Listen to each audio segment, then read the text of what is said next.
And we are live way before the time. Yes, some people took the advice and they acted accordingly. Can we be heard, Iman Homeschool? Are we heard? Wa alaikum salam wa rahmatullahi wa barakatuh. Is the microphone working?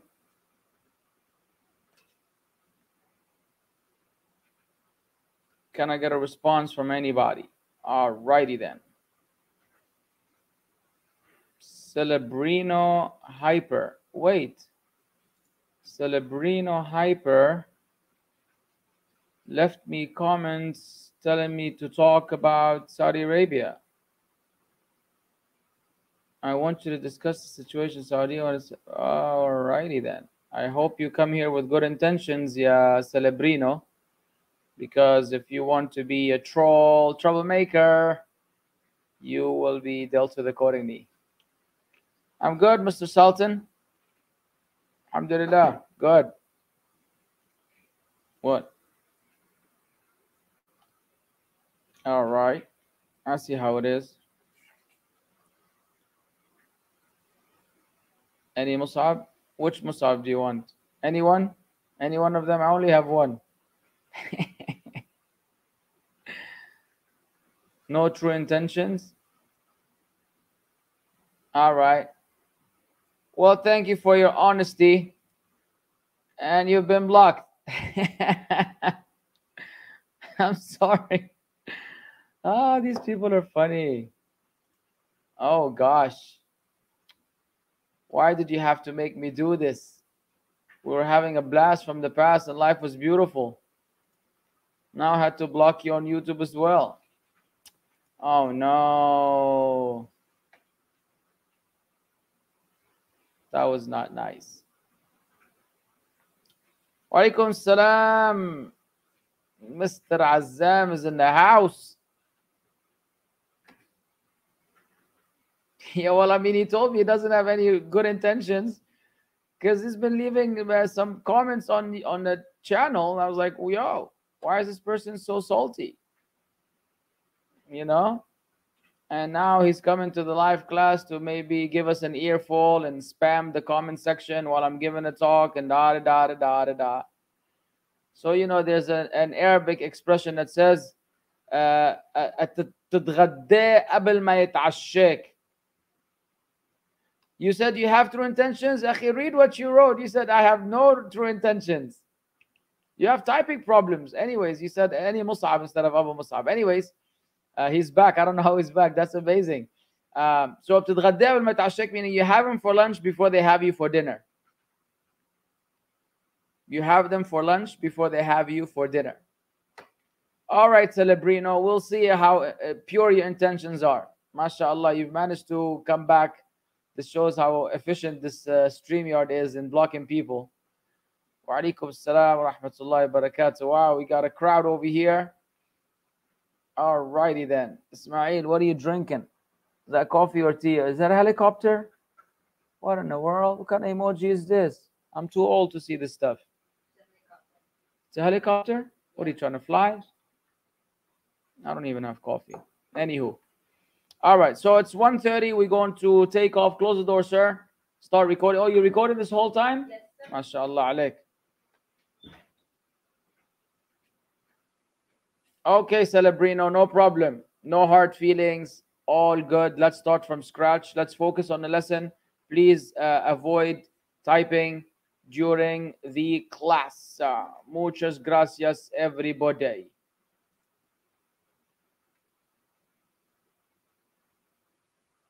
All right, Ismail. May Allah make it easy for you, Habibi.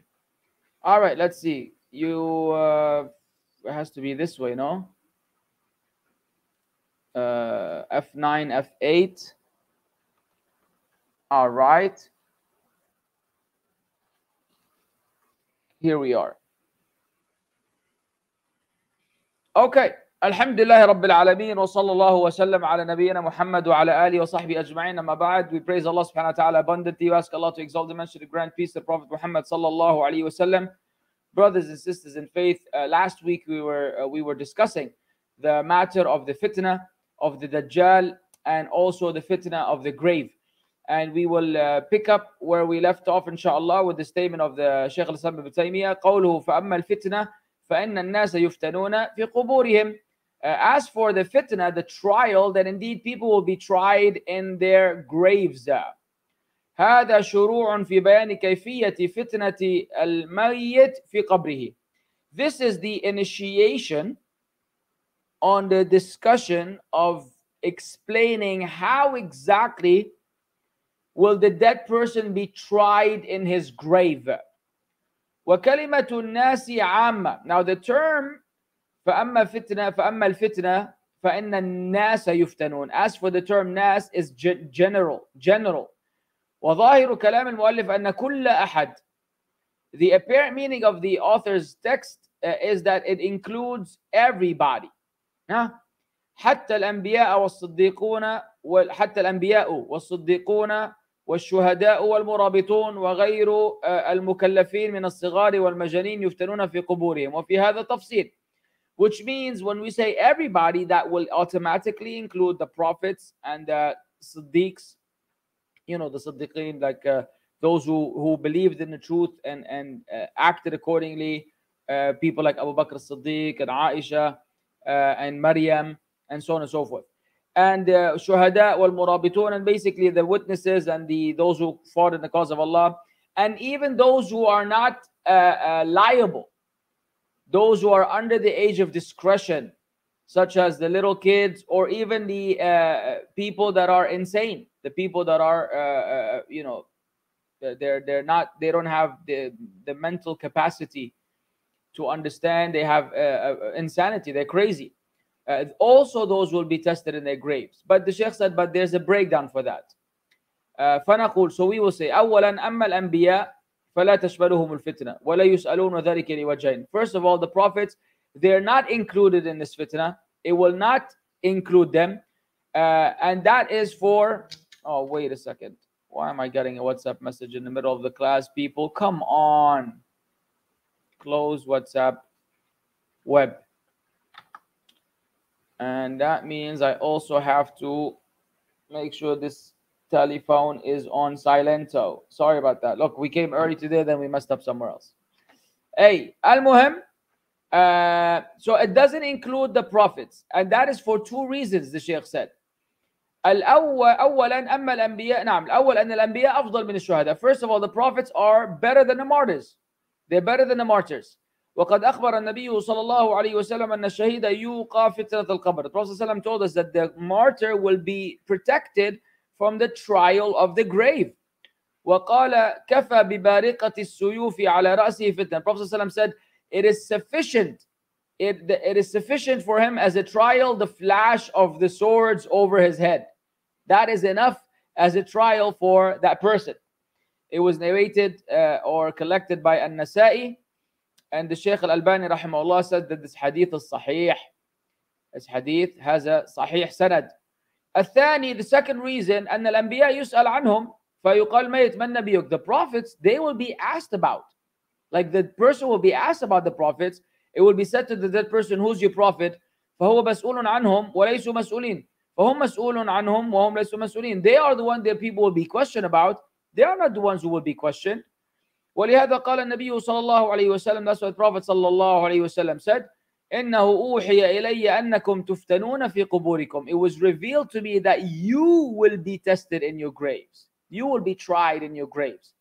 والخطاب للأمة المرسل إليهم. And this speech is addressing the nation to whom he was sent. فلا يكون الرسول داخلا فيهم, so that the Prophet himself is not included among them. ثانيا, secondly, وأما الصديقون, as for the Siddiqs, فلا يسألون, they will not be asked, لأن مرتبة الصديقين أعلى من مرتبة الشهداء, because the level or the degree or the rank of the Siddiq is higher than the rank of the martyrs. فإذا كان الشهداء لا يسألون, if the martyrs are not asked, فالصديقون من باب أولى, so then the Siddiqs are more deserving that they shouldn't be asked. ولأن الصديق على وصفه مصدق وصادق, and because the description of a Siddiq is one who believes, who's believed and is a believer. فهو قد علم صدقه. It is known his truthfulness. فلا حاجة إلى اختباره. He is in no need to be tested in the first place. He is in no need to be tested in the first place. لأن الاختبار لمن يشك فيه, because testing is only for those who you're doubtful about, those that you are not sure about. هل هو صادق أو كاذب? Is he truthful or is he lying? أما إذا كان صادقا, but if he is truthful, فلا حاجة تدعو لسؤال. There is no need that calls for his questioning. وذهب بعض العلماء أنهم يسألون. Some of the scholars were of the opinion that they will be asked لعموم الأدلة والله أعلم, because of the general nature of the proofs, and Allah knows best. Thirdly, وأما الشهداء الذين قتلوا في سبيل الله فإنهم لا يسألون لظهور صدق إيمانهم بجهادهم. As for the martyrs who die, who were killed in the cause of Allah, they are not to be questioned. They will not be questioned because their truthfulness has appeared, and the truthfulness of their faith has appeared in their struggling in the cause of Allah and fighting in the cause of Allah. قال الله تعالى, Allah عز وجل says, إن الله اشترى من المؤمنين أنفسهم وأموالهم بأن لهم الجنة يقاتلون في سبيل الله فيقاتلون ويقتلون. Verily Allah has purchased of the believers their lives and their properties for the price that theirs shall be paradise. They fight in Allah's cause, so they kill others and are killed. وقال ولا تحسبن الذين قتلوا في سبيل الله أمواتا بل أحياء عند ربهم يرزقون. Think not of those who are killed in the way of Allah as dead. Nay, they are alive with their Lord and they have provision. وقال النبي صلى الله عليه وسلم كفى ببارقة السيوف على رأسه فتنة. Sufficient is the flashing of the swords over his head as a trial. وإذا كان المرابط إذا مات أمن الفتان. And so if the person who struggles in the cause of Allah, the one who basically guards certain areas, al-murabit is the one who stays in one place and protects that particular area. إذا مات, if he dies, أمن الفتان, he is secured, he is protected of the trial. لظهور صدقه, because of the truthfulness of his, the appearance of his truthfulness. فهذا الذي قتل في المعركة مثله أولى منه. So then the one who dies in the battle, so if the one who's just protecting and protecting a certain area, if he's saved from that, then what about the one who actually dies? Then he's either like that one who's protecting of the frontier, or even more deserving than he is. لأنه بذل وعرض ركبته لعدوله, because he has striven and he exposed his neck to the enemy of Allah. إعلاء لكلمة الله, seeking that the word of Allah is supreme. وانتصارا لدينه, and as means of aiding his religion. وهذا من أكبر الأدلة على صدق إيمانه, and that's among the greatest evidences about the truthfulness of his iman. And pay attention, my brothers and sisters, to this very important highlight over here. إعلاء لكلمة الله. The fighting in the cause of Allah, when it's legislated, has to be to make the word of Allah supreme. And that automatically entails that you will not fight in the cause of Allah if you were not following the religion, the legislation of Allah. So people who actually go out unorganized as a faction on their own, it's hypocritical, to say the least, and ironic that they would want to fight to make the word of Allah most supreme when they themselves are not implementing the word of Allah, which gave them guidelines as to when and how to fight the enemies of Islam. Number one. Number two, how many of those groups that are engaged in military warfare actually do so for the word of Allah to be supreme? Because if you really pay attention closely and zero in on those individuals and their spokesmen, you will find, for the most part, it is tribal. It has to do with tribe, it has to do with lineage, it has to do with regions, it has to do with countries. It's a nationalism, patriotic, nationalistic defense of a ground or a land, whether it is on the defensive or offensive. It is very rarely done as it was done by the Sahaba and the generations that followed. Nowadays, we hear all types of slogans being shouted and being repeated about the why certain factions get involved in military war, and this is assuming that they're actually fighting an enemy on the ground. I'm not even going to elaborate on the violence and the criminality of those who commit acts of suicide and terrorist attacks in the name of Islam.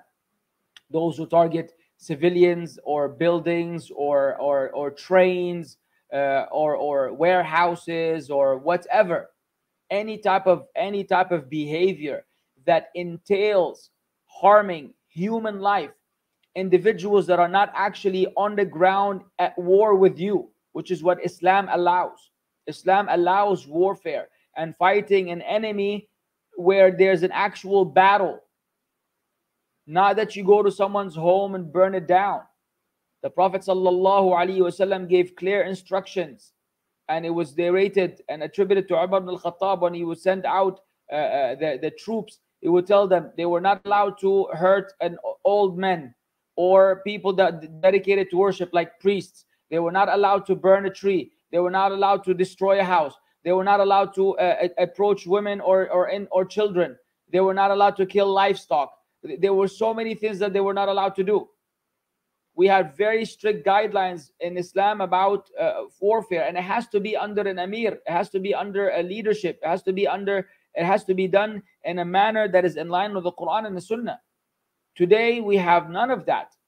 We have individuals that want to take matters into their own hands, and they create a bigger problem for the Ummah than the existing one, and they achieve absolutely nothing. They've achieved nothing except tarnish the image of Islam. And there's a fine line between authenticity and truthfulness and also stupidity. And there's a fine line that some people are on one side of the one extreme. Some people just want to deny that Islam has anything to do with fighting and war. That's lying against the religion of Allah. No one has the right to twist the religion of Allah to make anybody happy. Fighting is part of Islam. Fighting in the cause of Allah is part and parcel of Islam. It's from the peak of Islam. But the other extreme is that you want to take this aspect of the religion and implement it on your own without following the other aspects of the religion that dictate how you go about it. And when you do so, you create a bigger problem for the Ummah than the one that you're trying to resolve. And so you got to be careful for your children, for the people around you, because some people, they go to these extremes and they're brainwashed by certain individuals, public speakers, or some funny dude in the masjid who's just always like roaming around, waiting for the opportunity to come in and spew this poison to the youth. So they go and commit acts of violence and acts of terrorism in the name of Islam. And subhanallah al-azim, they ruin their lives and they ruin the lives of the people around them. And then what? What happens at the end? Absolutely nothing. What have you achieved? Nothing. Have you really made the word of Allah supreme? Were you even doing it in the first place for the word of Allah to be supreme? Like I said, for the most part, it is a nationalistic retaliation. Our country, our soil, our land, or we are, Afghani, or we're Pakistani, or we're Indian, or for the sake of this country, or Lebanon, or whatever. Like in Lebanon, look at all these clowns. The biggest clowns you will see in the entire world are residing in my home country, where the Shia, among the filthiest groups on planet Earth, want to carry weapons and kill other civilians in the name of Islam. They're fighting with the Christians in the name of Islam. It's disgusting. Those people, the last thing on their mind is the word of Allah to be supreme. They fight for Ali and Hassan and Hussein, and they fight for politics, and they fight for dominance, and they fight for empowerment, self-empowerment, and self-gratification. They're not fighting for the name of Allah, the word of Allah to be supreme. And that happened all the way back at the time of the Prophet ﷺ. Prophet ﷺ warned against these individuals who will enter a battle with ulterior motives. And when the Sahaba called one of them a shaheed, he said, no, he's not a shaheed. So it's a very delicate matter. Now anybody who dies in whatever cause, they call him a martyr, shaheed, a shaheed, fulan fulan. Ish bak ya baba, ma yinfa. You cannot say that person is a shaheed. How do you know what status he has with Allah? If he appeared to be righteous and he was killed innocently and he was involved in the first place with something legitimate, we say, inshallah, we hope that he's a shaheed with Allah. But today the Muslims throw around the term shaheed. Anytime someone fights for his neighborhood and he gets killed by a guy from the other neighborhood, he becomes the shaheed of the neighborhood. The shaheed of Brooklyn, the shaheed of Queens, the shaheed of London. Junoon yani, we're living, wallah, in crazy times. And so people have to understand that the reality of this i'la'u kalimatillah. If we're not ready for it, if we have some infrastructure that we Muslims need to build in terms of our religion, in terms of our commitment to our religion, our adherence to our religion, before we reach that level where people actually have those pure intentions with the right leadership, then you can have a discussion about it. But where are we now from that? Just like the Sahaba were not allowed to fight in the beginning until they matured. There's a threshold that you have to meet. And we are far below the threshold. Way below the threshold. But everybody is Rambo. I don't know how old you are if you're watching me right now. But when I was a kid and we weren't brought up Islamically, Rambo was the thing. Rambo, you know, Sylvester Stallone would go with whatever guns, and the dude would literally kill an entire army, like of another country. Like he would be standing on the top of the mountain and there would be like 500 soldiers shooting at him and no bullet would hit him. And then he would go with his gun once like, and then everybody dies. You say, wow, Rambo, Allah. So in Lebanon, if you want to joke with someone, say, mashallah, Rambo, anta Rambo. With the Arab accent. Rambo, anta Rambo. Ahla Rambo bil alam. Ya wahsh, anta ya wahsh, ya beast. We're so scared of you. Now everybody on YouTube is a Rambo. We have 1.5 million Rambos behind the keyboard. He's wearing his bandana, or he's wearing his all this military stuff, and then he comes on YouTube. Oh, you know, this kissing the boots of such and such country. Why don't you speak about this country? Why don't you do this about that country? Why don't you? All they talk about is politics. All they do is curse the rulers. Oh, Arab. As soon as I see someone defend the Arab rulers, automatically I don't take this guy seriously. MashaAllah. MashaAllah, ya Rambo, anta kaman. Wallah, big Rambo. What are you talking about? Defending Arab rulers. Who is defending who? When did you see us defend anyone by name? When do you see me sit there and give you a political breakdown of the region and tell you, wallahi, I defend this or that? All we say is a very generic, simple, straightforward, Sunnah guided, Sunnah founded, Sunnah based directive. Shut your mouth about the people in charge, because there's a way to go about it if you want to advise them. And that is from the hadith of the Prophet ﷺ. If you have an advice for the person in charge, take him on the side and tell him privately. Otherwise, shut up. That's all that we're saying. And secondly, don't be hasty with passing takfir on anybody, rulers or otherwise. Because if you pass a statement of takfir and it doesn't apply, it will fall back on you. So just be wary of being so loose and careless about calling other people kuffar, especially if they are leaders. Because you're still backbiting them, you're still slandering them, and you're basing it on what? What position do you have for you to make this assessment? As what? Are you a sheikh, a alim, a allama for you to do this? Or you some funky monkey who watches 3-4 YouTube videos and then they're all basically conspiracy theory videos, and then you think you figured out the world. You read an article on Wikipedia, another one from The Sun, from the UK, it's a bunch of you know, fake news and what have you, and then you think you've, mashallah, tabarakallah, you figured out the world, Einstein of your time, Rambo / Jackie Chan / Bruce Lee / Kareem Abdul-Jabbar / Michael Jordan / Magic Johnson / Ronaldo, Messi, Muhammad Salah, all of them combined in one humble human being who comes on the YouTube and wants to give us lectures day in and day out. You're this and you're that. You're defending. We're not defending anybody. We don't defend falsehood. We don't defend falsehood. We're not happy with falsehood. We don't agree with falsehood. But we follow the guidelines of Islam as to how to go about it. When something is bothering us or troubling us, we follow the guidelines of Islam as to how to express it. And certain things in Islam, you're told not to express. That's just how this religion works. If you want to be dutiful to your parents, you cannot express how you feel about them sometimes. If you want to have a good relationship with your wife, you cannot express to her how you feel about her sometimes. She might cook horrible food. You cannot tell her that this food was horrible.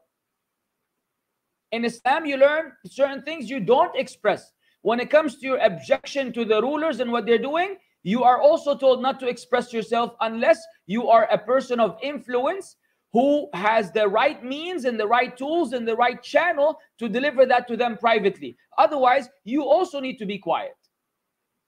Why? Because we're scared or because we're being paid? A'udhu billah. Because that's what the religion teaches. And we've given you plenty of evidences. Now, if the evidence doesn't please you enough, if you're not okay with the Quran and the Sunnah, then you're a deviant fool. And you're wasting everybody's time. So either you learn this religion or you apply what you've learned of this religion and stop goofing around and wasting everybody's time. Because really enough is enough. Everybody is a Rambo today on YouTube. Ya Jama'ah, learn how to keep to yourself. Read, listen, watch. You don't agree, shut up and go to sleep. Seriously. You don't have to share your opinion on every subject matter. You don't have to weigh in on everything. Nobody wants your 2 cents, not even half a cent, not even a penny from you sometimes. But you want to distribute 2 cents all over the place. You've spent thousands of dollars with 2 cents. You 2 cents on this channel, you 2 cents on that channel, on this channel, that channel. It's khalas, enough. And you're an expert on every subject in the world, on every religious matter, on every political matter, on everything, mashallah. You're the Mr. Know-it-all Rambo on YouTube. Khalas, ya Jama'ah. Either say something good on our channel or take a hike without a bike. Go, ya Shaykh. Go, Allah ma'ak. Go. Spare us. This yap. Spend half our day trying to reply to people. إيش هذا يا شيخ? How did we get here? رابعا وأما المرابطون فإنهم لا يفتنون. As for the مرابطون, they will not be tested. في صحيح مسلم, in the authentic tradition and collected by Imam Muslim رحمه الله, أن رسول الله صلى الله عليه وسلم, the Prophet صلى الله عليه وسلم said, رباط يوم وليلة خير من صيام شهر وقيامه وإن مات. The Prophet صلى الله عليه وسلم said, the ribat, which is again guarding a front for a day and a night, is better than fasting a month and staying up the entire night in prayer for a whole month. وَإِن مَات, and even if he were to die. جَرَى عَلَيْهِ عَمَلُهُ الَّذِي كَانَ يَعْمَلُهُ, the deeds which he used to do will continue for him. وَأُجْرِي عَلَيْهِ رِزْقَهُ وَأَمِنَ الْفِتَانِ, and his sustenance, his provision will continue, and he will be saved from the trial. He will be saved from the trial. He will get all the reward even after he dies, and he will be saved from the trial. خامسا, fifthly, الصغار والمجانين, the young and the insane. هل يفتنون أو لا يفتنون? Will they be tested or will they not be tested? Why am I even wearing this? Hey! It just looked cool in the beginning. Now it's hot. طيب. قال بعض العلماء. Ooh, it's like I was sleeping. إنهم يفتنون لدخولهم في العموم. لدخولهم في العموم. Some of the scholars said they will be tested because they're included in that general statement. ولأنهم إذا سقط التكليف عنهم في حالة الحياة فإن حال الممات تخالف حال الحياة. And just because they're not held accountable in this worldly life, well, the state of death is not like the state of life, and so they will be held accountable when they die. وقال بعض العلماء, however, another group of scholars said, إن المجانين والصغار لا يسألون. The insane and the young, they will not be asked. لأنهم غير مكلفين, because they're not held accountable. They're not held accountable. They're not responsible. وإذا كانوا غير مكلفين, and if they're not responsible, فإنه لا حساب عليهم, there is no accountability for them. إذ لا حساب إلا على من كان مكلفا يعاقب على المعاصي. Because there's no accountability except for the one who's held accountable in the first place, who's responsible and will be punished for his sins. وهؤلاء لا يعاقبون, and those people, they will not be punished. وليس لهم إلا ثواب, they only have rewards. Subhanallah. إن عملوا عملا صالحا يثابون عليه, if they do a good deed, they will be rewarded for it. And so that is also a good reminder and an appreciation of how people are tested and how merciful Allah is. You know, you see certain people who have children that are handicapped, or they're insane, or they have some mental disorder of some sort, or whatever the case may be. And of course, you feel sorry for them, and you feel sorry for that child or for that person. But in reality, that's also mercy from Allah to that person and the parents, because the parents have to go through so much, and it takes so much patience to raise a child with a disability, and all this will be in their book of good deeds. And even that child is also fortunate in a sense that there's no sin against them. They're not accountable. مرفوع عنهم القلم. The pen has been lifted regarding them, but when they do good deed, they will be rewarded for it. Subhanallah. So what outwardly appears to the people to be evil is actually nothing but good from Allah. And that's why the Prophet ﷺ used to say, وَالشَّرُّ لَيْسَ إِلَيْكَ, and evil is not attributed to you, because nothing that comes from Allah is evil. It's perceived as evil by human false perception based on superficial understanding of the subject. In reality, if you look in depth, it is nothing but mercy from Allah subhanahu wa ta'ala. إذن خرج من قول المؤلف فإن الناس خمسة أصناف. So excluded from the statement of the author, the people are 5 types of people. Al-Anbiya, the prophets, was-Siddiqun, the Siddiqs, was-Shuhada, the martyrs, wal-Murabitun, and those who guard fronts.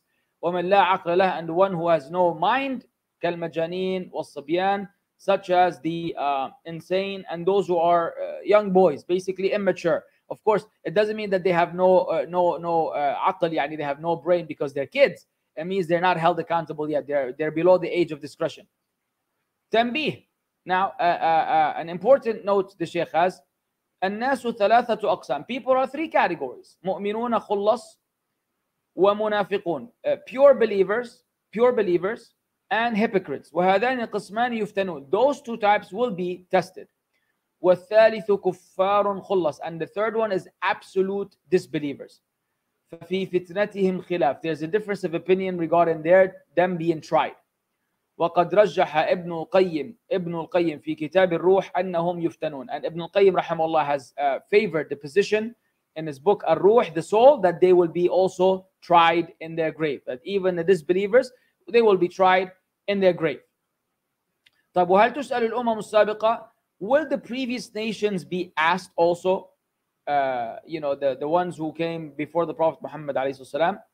ذهب بعض العلماء وهو صحيح إلى أنهم يسألون. Some of the scholars have taken a position, and the Shaykh said, which is the correct position, that they will be asked. لأنه إذا كانت هذه الأمة وهي أشرف الأمم تسأل فمن دونها من باب أولى. Because if this ummah, which is the most honorable of ummah, will be asked, then whoever is lesser than that is more deserving, is more worthy of being asked. قوله في قبورهم جمع قبر. In their grave is the plural of grave. قبورهم, graves, the plural of grave, قبر. وهي مدفن الأموات. It is where dead people are buried.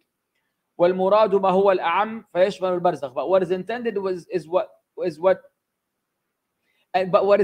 is what is more general than that, and that includes the interval. The barzakh is the interval, the life in between. وهو ما بين موت الإنسان وقيام الساعة. And it is that time frame between the death of a person and the establishment of the hour. سواء دفن الميت أو أكلته السباع في البر أو الحيتان في البحر أو أتلفته الرياح. الله أكبر. Regardless whether the dead person was buried or he was eaten by wild animals in the land, or by whales in the sea, or he was destroyed by the wind. No matter what happened to him, he will still be tried. You don't have to have a physical body that you bury. والظاهر أن الفتنة لا تكون إلا إذا انتهت الأحوال الدنيوية. And the apparent meaning is that the fitna does not happen unless and until the matters of the world have been terminated. وسلم إلى عالم الآخرة, and he's been delivered to the next world. فإذا تأخر دفنه يوما أو أكثر لم يكن السؤال حتى يدفن. If his burial is delayed a day or more, then that questioning will not happen until he is buried. The questioning will not happen until he's buried. قوله فيقال للرجل, his statement, it will be said to the man, القائل ملكان يأتيان إلى الإنسان في قبره. It will be said to the man, and the one who said this, the one who will be saying that, will be two angels that will come to the man, to the human in his grave.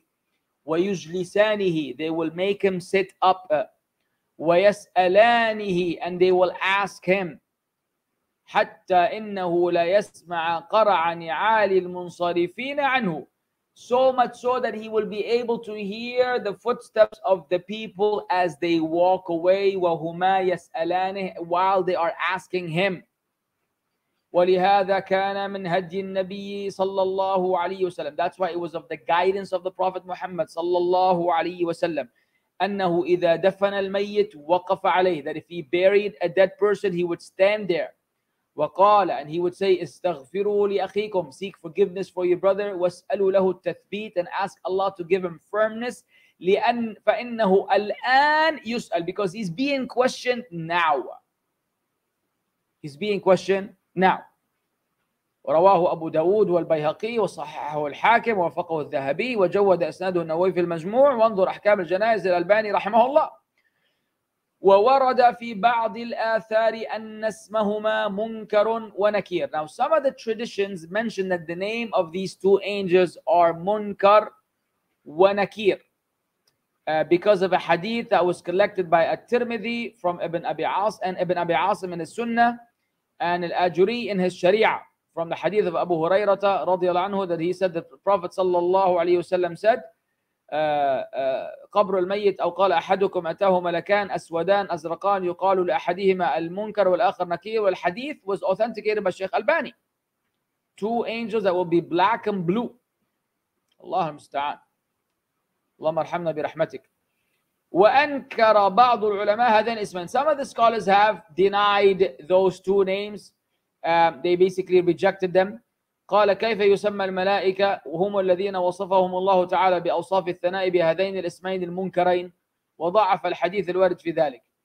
And they said, how can the angels whom Allah Azza wa Jal described them with all types of good descriptions be called these two reprehensible names? And they said that the hadith is da'if, because obviously munkar and nakir from al-amr bil-ma'ruf and nahy anil munkar. Munkar is evil, right?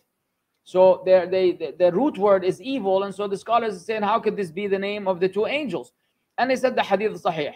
The Shaykh said ضعيف عفوا وذهب آخرون إلى أن الحديث حجة. Some other scholars were of the position that that hadith is actually a proof.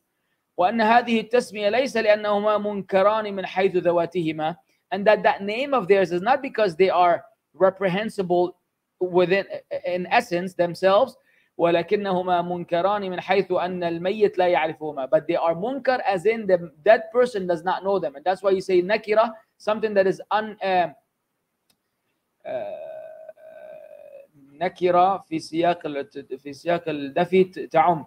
Nakira is indefinite. Indefinite. نعم. So munkar is also something that you don't know. وليس لهم بهما علم سابق. They have no previous knowledge of them. وقد قال إبراهيم لأضيافه الملائكة, and Ibrahim said regarding his visiting angels, قوم منكرون, you are a people that are unknown to me. In Surah Al-Dhariyat, ayah 25, لأنه لا يعرفهم, he does not know them. فهذان منكر ونكير. So those are منكر ونكير لأنهما غير معروفين للميت. They are not known to the dead person. So they're called munkar and nakir because they're not known. That is one aspect of the meaning of the word munkar. And another meaning of the word munkar is evil. And so that's why some of the scholars said, yeah, but because that word has that connotation, at any point in time, we shouldn't give it to the angels. You understand what's going on? ثم هذان الملكان هل هما ملكان جديدان. So, and then we have another discussion. Those two angels, are they new angels? Are these two angels new angels? موكلان بأصحاب القبور, who are assigned for the companions of the graves. أو هما الملكان الكاتبان اللذان عن اليمين وعن الشمال قعيد. Or are they the same two angels who are on the right and the left of the human, who are sitting on the right and the left of the human? منهم من قال, among them are those who said, إنهما الملكان اللذان يصحبان البر. These are the two angels that will accompany the human being. فإن لكل إنسان ملكين في الدنيا يكتبان أعماله. Each human has two angels in this worldly life that write down his deeds. وفي القبر يسألانه هذه الأسئلة الثلاثة. And in the grave they will ask him those three questions. ومنهم من قال, other scholars have said, بل هما ملكان آخران. Rather, these are two new angels, two different angels. والله عز وجل يقول, Allah says, وما يعلم جنود ربك إلا هو. And no one knows and none can know the host of your Lord, but He, and which also mean the soldiers. والملائكة خلق كثير. The angels are abundance, ample of them among the creation of Allah.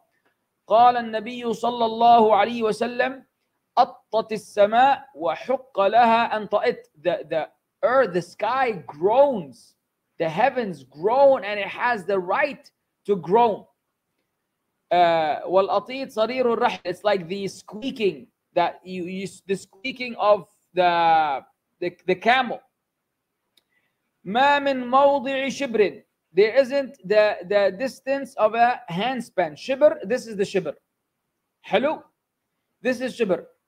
أو قال أربع أصابع, or he said 4 fingers. إلا وفيه ملك قائم لله أو راكع أو ساجد. Except that there's an angel that is either standing before Allah or bowing before Allah or prostrating. والسماء واسعة الأرجاء. And the heaven is vast. The heaven is vast.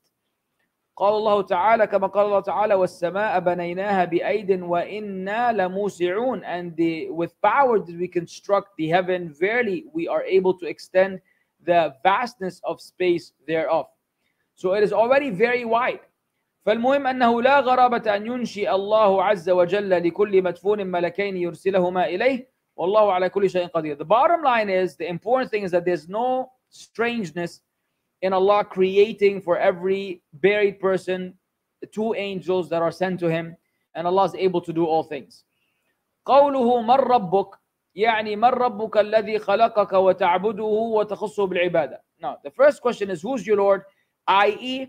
who is the Lord that created you and that you worship and that you specify in worship. لأجل أن تنتظم هذه الكلمة توحيد الربوبية وتوحيد الألوهية, so that this word will encompass the tawheed of lordship and the tawheed of worship.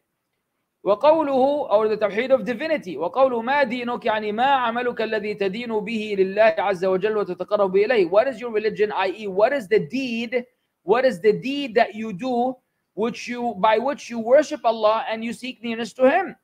والثالث, and the third question, من نبيك, who is your prophet, يعني من النبي الذي تؤمن به وتتبعه, who's the prophet in whom you believe and you follow. قوله, the statement of the author, فيثبت الله الذين آمنوا بالقول الثابت في الحياة الدنيا وفي الآخرة. Allah will keep those firm. Allah will keep firm those who believe with the word that stands firm in this world and in the life to come. أي يجعلهم ثابتين لا يترددون ولا يتعلثمون ولا يتلعثمون في الجواب. Allah will make them firm so they do not stutter, they're not reluctant, and they don't struggle in articulating the answer. والقول الثابت هو توحيد. The firm speech is tawheed كما قال تعالى ألم ترى كيف ضرب الله مثلا كلمة طيبة كشجرة طيبة أصلها ثابت وفرعها في السماء. See you not how Allah sets forth a parable, a goodly word as a goodly tree whose root is firmly fixed and its branches reach to the sky. وقوله في الحياة الدنيا وفي الآخرة يحتمل أنها متعلقة بيثبت. As for the statement in this worldly life and the life to come, it could be that it is related to Allah keeping firm. يعني أن الله يثبت المؤمنين في الدنيا وفي الآخرة, that Allah will keep firm the believers in the dunya and in the akhirah. ويحتمل أنها متعلقة بالثابت, and it could be that it's related to that which is being kept firm. فتكون وصفا للقول, so it is a description of the expression. يعني أن هذا القول ثابت في الدنيا وفي الآخرة, meaning that expression in and of itself is firm in this life and in life to come. ولكن المعنى الأول أحسن وأقرب, but the first meaning is better and nearer to what is intended. لأن الله يقول, because Allah says يا أيها الذين آمنوا إذا لقيتم فئة فاثبتوا. Oh, you have believed, if you meet an enemy force, then take a firm stand against them. وقال الله عز وجل إذ يوحي ربك إلى الملائكة أني معكم فثبتوا الذين آمنوا. Remember when the Lord inspired the angels, verily I am with you, so keep firm those who have believed. فهم يثبتون في الحياة الدنيا وفي الآخرة بالقول ثابت. So they're given firmness in the worldly life and in the akhirah with the firm word, with the firm statement. قوله فيقول المؤمن ربي الله والإسلام ديني ومحمد صلى الله عليه وسلم نبيي. So the believer will say, my Lord is Allah, Islam is my religion, and the Prophet Muhammad is my Prophet عليه الصلاة والسلام. فيقول المؤمن ربي الله عندما يقال له من ربك. So he will say Allah is my Lord when he's asked who's your Lord. ويقول إذا قيل ما دينك, and he will say if he's asked what's your religion, فيقول الإسلام ديني, Islam is my religion. ويقول كذلك, he will similarly say محمد صلى الله عليه وسلم نبي إذا قيل له من نبيك. When he's asked who's your prophet, he will say Muhammad is my prophet عليه الصلاة والسلام. وحينئذ يكون الجواب صوابا, and then that will be the right answer. فينادي مناد من السماء, then a caller will call from the sky, from the heavens, أن صدق عبدي, that my slave has said the truth. My slave has said the truth. فأفرشوه من الجنة, so then spread out for him from paradise. Give him a spread like the grave basically from paradise. وألبسوه من الجنة, and give him adornment. Let him wear from the clothing of Jannah. وافتحوا له بابا إلى الجنة, and open a door to paradise for him. And open a door to paradise for him. And then let me just finish that page. فقوله وأما المرتاب, as for the doubtful one, فيقول ها, he will say لا أدري, I don't know. سمعت الناس يقولون شيئا فقلت, I heard the people say something and I just said it. المرتاب الشاك أو المنافق وشبههما. The murtab, the doubter, is the one who doubts, and the one who's a hypocrite and whatever is there in their resemblance. فيقول ها لا أدري, will say I don't know. سمعت الناس يقولون شيء فقلت, I heard the people say something and so I said it. يعني لم يلج الإيمان قلبه, meaning Iman did not go fully into his heart. Iman did not يلج الشيء is to mix with it. Iman didn't truly mix with his heart. وإنما كان يقول كما يقول الناس, he said what the people said. من غير أن يصل إيمان قلبه, without the Iman actually making it to his heart. Now this could be discussed further, and بإذن الله تعالى it will be discussed further in the next class, which is a very hot topic and a very important one to understand, and has great reminders for all of us. So we ask Allah Azza wa Jal to accept that from us. We will have a short Q&A today because I do have a gym that I would like to attend to, which I haven't been able to in like 3 days now. So I feel really disturbed. So please keep your questions straight to the point and make them lovely as you are. And let's get this ball rolling.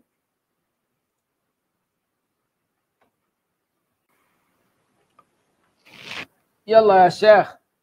Stop sharing. What about Karen? Can you stop her also?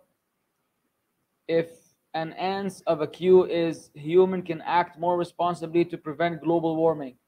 How to answer such question, which is on Omar sheet. I can't make answers. I have to choose one from four. No idea what you're saying, bro. Billah, no idea. Zadeed, you made me crash into the wall. Is it true that Prophet Muhammad will recite Warsh on the day of recompense? I'm not familiar with that. I don't know. It could be that I just don't know the hadith. I've never come across it.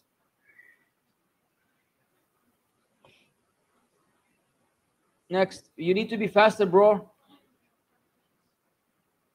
Zishan al-Kindi says salam. Who's Zishan al-Kindi? Wa alaykum assalam wa rahmatullahi wa barakatuh. Hayyallah Shaykh Zishan. Didn't Prophet ﷺ say the best of acts is to speak against an unjust ruler? Then why do we stay silent on this injustice done by the masses, by the Saudi king? Wow, wow. Well, ya Khan Sahab, do you really understand what this hadith says? I'm not going to be mad at you, brother. You probably don't know any better.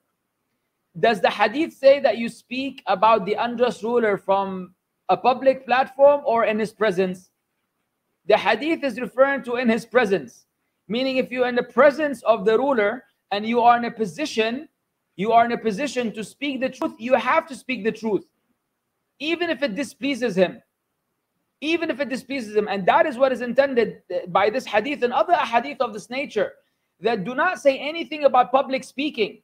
So yes, if you're in front of the ruler and you have the ability to speak to him, don't be a hypocrite.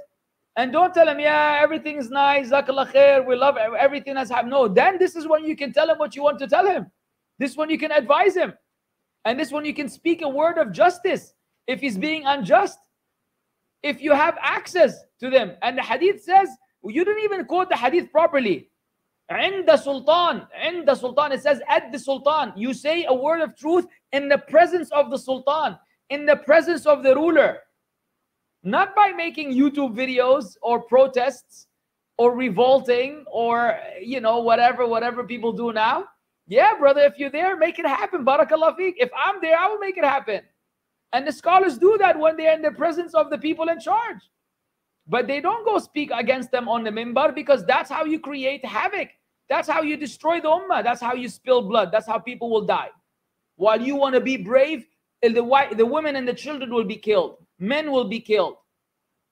Havoc will wreak in the ummah while you're sitting at home just being Rambo. Like all these people that enticed for the spring break. What are they called? الربيع المدري ايش الفاشل هذا. Where how many hundreds of thousands of Muslims died, and now this guy is still sipping on his tea and coffee at home. He went there and said, oh, this ruler, we go do this, we go do that, we go fight in the cause of Allah. And then he goes and he has on TV, putting the makeup before he goes on TV and all this, and he's sipping coffee and tea, and all these people died. He was the Arab Spring. Yeah, he was, you know, everybody was for the Arab Spring. What did they get from the Arab Spring, Habibi? Except Arab blood spill.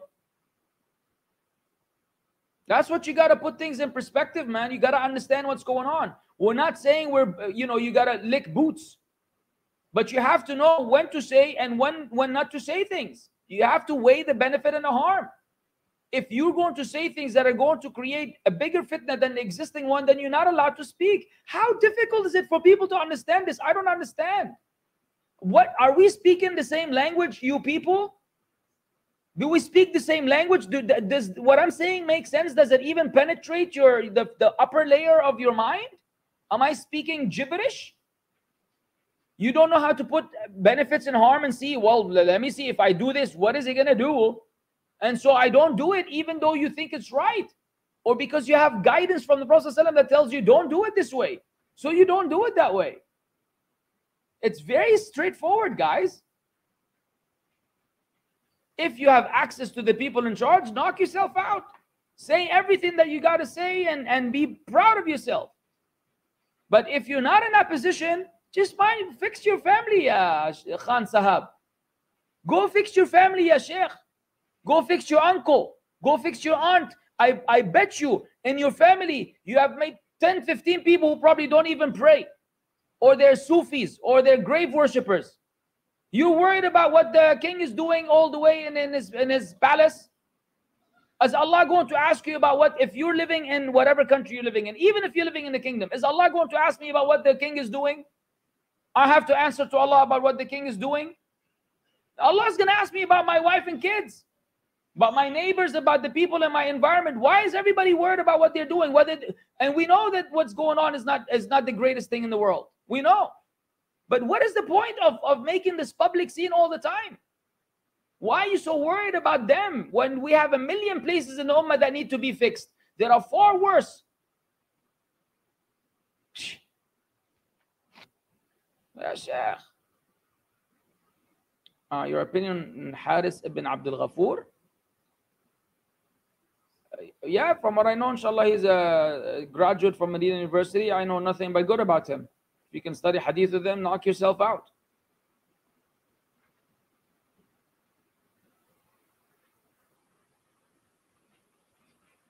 What if people are standing shoulder to shoulder, no gap in between during salah in congregation, and I break my wudu? How do I leave to renew my wudu? People shout at me, especially the ignoramuses. It doesn't matter. You just leave. You say, excuse me, and you go through them, brother. This is normal.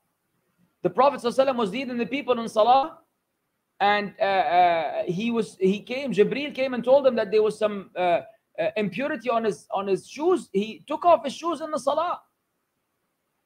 You may move in the salah if necessary. People are gonna shout in the salah. No, I really want to hear that one. So those ignoramuses, they're so ignorant that in the salah guys say, hey, you hit me. Tell him, Ya Shaykh, your salah is invalid. Yalla, repeat the salah, barakallah feek. Let me make wudu, we pray together another Jama'ah again. Joke is on you. Ish the people shout in the salah, Ya Shaykh. Then you can't stand before Allah with no wudu either. What are you going to do? Pretend that you're praying? You don't have wudu? Ya uncle. I don't think you're an uncle. I'm guessing you're like 12 years old. Yalla. My child is nearly 3. From birth, I have played Minshawi's recitation Juz' Amma repeatedly. What's next for me to aid her to memorize the Quran? Well, they have certain applications that help her, repeat. Hopefully, if you have someone in the family who can teach you, that would be better. Yeah, Khan, worry about Pakistan, Habibi. You guys have plenty of calamities over there that need to be fixed. Let those people here do their thing. They have a Lord who will hold them accountable. Can we recite Surah Mulk and last 2 ayah of Baqarah? Can we recite Surah Mulk and last 2 ayah of Baqarah 2-3 hours before bed? I don't know. I mean, it's supposed to be at bedtime. What, you're going to recite it then like play video games and then go to sleep? How does that work? It's supposed to be before bedtime. Why 2-3 hours? That's a long time. I'm not Pakistan? Oh, okay. Sorry. How to tackle the followers of Imran Hussain who are propagating Ash'ari and Sufi Aqeedah? The followers of Imran Hussain are some of the strangest people on earth, man. Yo, these people are tough cookies, man. They went to school for their entire lives, and they finished school and they had only learned 2 words. Schoolboy. That's all that they learned from Imran Hussain. Go watch the lecture about Imran Hussain and read the comments. They get so happy and excited that they know how to say schoolboy. Schoolboy, yeah! Three laughing faces with tears. Ah, schoolboy, yeah! Schoolboy, go back to school. Schoolboy, you're in school. Because their sheikh is old and sheba, and I'm not old. Khalas. An old person is by far, by default, superior to a young person. Yeah.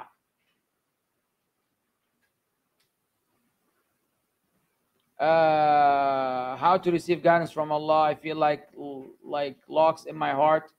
And how to attain pleasure and mercy from Allah, the Almighty. Be sincere. Please pray for me and advise me. Anonymous, I've given hundreds of lectures about this, Ya Shaykh. I recommend that you go through the older lectures. The older lectures, I've addressed these issues extensively, and I can't really do it right now in a Q&A session.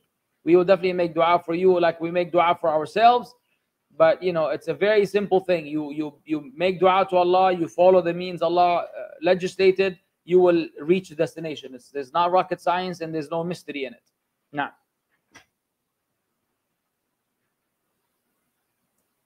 what do you think about Mufti Abu Layth? Mufti Abu Layth is not worth being mentioned.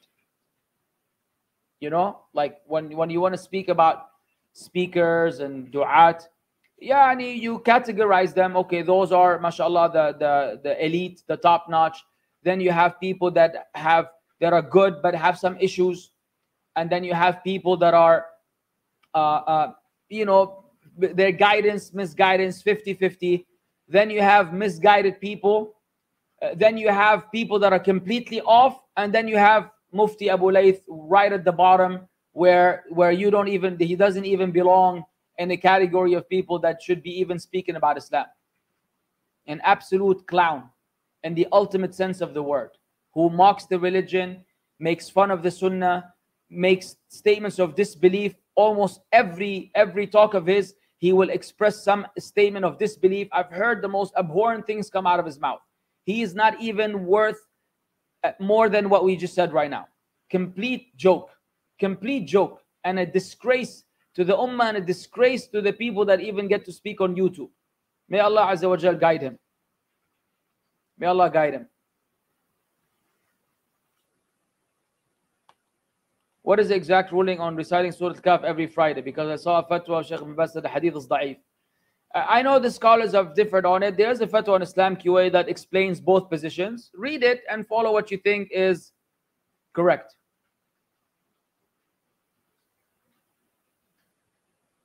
I've heard that some animals hear what is going on in the grave, and that's why they behave a certain way around a grave, like making disturbing noise or refusing to leave it. Is it authentic? I've come across something like this as well. I'm trying to remember the hadith about that. If you hear the braying of a donkey, or was it? I don't remember. Well, I know Ayub something along these lines, but my mind right now is absent. Please forgive me. I'm so arrogant and look down people who are sinners and innovators and non-Muslims. Meanwhile, I'm the biggest sinner. I have also watched your lecture. I'm so scared. Please advise. Then I have. What else can I say? If I've given a lecture about this, and I have nothing else to add, brother. Maybe my advice is not effective enough. Seek it from someone who's more effective in advising you. All I have to offer, I've done either in the lecture or here. You know what I'm saying? I have nothing else to add. SubhanAllah. May Allah make it easy for you. That's all I could say. The last question for the day is by Iman's homeschool. My young daughter asked me, why did the prophets and people in the past live for hundreds of years, but when lifespans were reduced? Have the Mufassirin spoken about this? I don't recall hearing or coming across an explanation as to why. We all know that it was mentioned that the Prophet ﷺ said that the average lifespan of this ummah would be between 60 to 70, if I remember correctly. Or kama qala alayhi salam. And so we know that reduction will happen century after century, but I don't remember coming across an explanation as to why this is the case. Allahu a'lam.